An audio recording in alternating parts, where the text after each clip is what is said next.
l'origine, c'était de remplacer nos applications qui étaient vieillissantes. On avait une base tiers qui s'appelle Bali et un logiciel de gestion des activités, tout ce qui sert à déclarer finalement les comptes rendus d'activité et les notes de frais, qui était très vieillissant. Et on voulait justement apporter vraiment des nouvelles fonctionnalités performantes en matière de gestion de la relation client pour gérer les activités de formation et aussi avoir des éléments de pilotage. Avec une contrainte bien naturelle, c'est limiter le coût des développements spécifiques.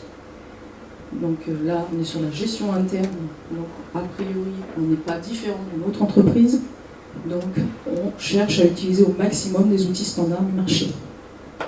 Et gérer aussi des interfaces de façon intelligente pour en limiter les coûts. Le périmètre de fonctionnel, alors bien sûr il y a toute la partie tiers, donc le tiers, c'est toute notre base à la fois client et contact. Donc en effet, il faut pouvoir consulter, il faut pouvoir qualifier les données. Et donc les tiers, on va faire beaucoup de choses avec cette base tiers, on va les interroger. Alors on a une structuration particulière. En agriculture, c'est qu'on a à la fois des individus qui sont attachés par une fonction à leur entreprise agricole. Pour parler que des agriculteurs, on travaille aussi avec les collectivités, j'ai dit. Et puis après, on va en fait illustrer les unités fonctionnelles donc de production par des établissements. Et puis les établissements étant eux-mêmes situés sur des lieux géographiques. Alors c'est important cette structure de données parce que chaque élément va porter finalement des informations particulières, spécifiques. Au niveau des fonctionnalités marketing, alors comme je l'ai dit, en fonction des chambres, c'est quand même une fonction qui est assez récente. On faisait tous plus ou moins dans nos chambres des actions, des opérations, mais c'était pas forcément structuré, pas forcément professionnel. Donc là, il est clair que pour nous, l'outil est vraiment structurant pour notre démarche.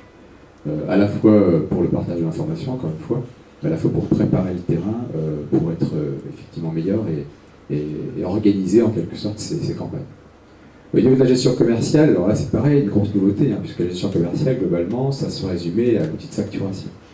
Donc c'était plutôt un domaine réservé au service général, à quelques assistantes effectivement qui étaient dédiées, et puis finalement la contractualisation se résumait au facturier carbone. Là c'est un grand changement parce que du coup on intègre les agents de terrain finalement dans ce processus de commercialisation. Donc on va les inviter. Alors après il y a différentes stratégies qui se mettent en place en fonction de la résistance au changement, parce que c'est vrai que c'est des événements, c'est des projets qui impactent. Une CRM, on l'a dit tout à l'heure, c'est pas qu'un outil informatique, c'est bien un projet d'entreprise. Et donc là globalement, on va intégrer les agents dans ce processus de commande. Alors ce qui est intéressant ici, c'est qu'on va pouvoir effectivement suivre depuis le devis. On va gérer des statuts finalement progressifs sur les commandes, jusqu'à effectivement cette partie bus qui va nous permettre finalement de préparer en quelque sorte la facturation en amont. Et donc en quelque sorte de partager le travail des assistantes côté facturation et côté bus. Dans le cadre de la mise en place d'Octave, on a rationalisé la conception et le paramétrage de façon à favoriser un déploiement rapide. Et on a eu, nous, dans notre stratégie, de déployer directement auprès de tous les utilisateurs. Donc un déploiement, c'est une opération très lourde, donc il fallait rationaliser au maximum de façon à pouvoir industrialiser et emmener rapidement l'ensemble des régions pour qu'il n'y ait pas un décalage entre les premières régions déployées et les dernières régions à la traîne, donc essayer de resserrer au maximum le planning de déploiement des régions. Donc on livre des outils qui sont pré-paramétrés, et donc ce paramétrage-là, c'est le paramétrage du noyau commun. Derrière, ça nous permet aussi d'optimiser tout ce qui est maintenance évolutive, puisque la maintenance va se faire sur les évolutions qui vont être portées directement par le noyau commun. Et du coup, on mutualise les évolutions et les enrichissements fonctionnels. Donc ça veut dire que dans Octave, l'information, elle est organisée, elle est structurée de la même façon pour tout le monde, qu'on soit à Caen, qu'on soit à Toulouse. Octave, c'est le même. Les traitements également sont les mêmes, les règles de gestion, les étapes dans la GRC, on travaille tous pareil. Les formats d'édition aussi sont les mêmes. Donc on fournit en fait des éditions pré-paramétrées. Alors après, il y a des possibilités d'adaptation locale, mais on fournit des outils, des documents pré-paramétrés.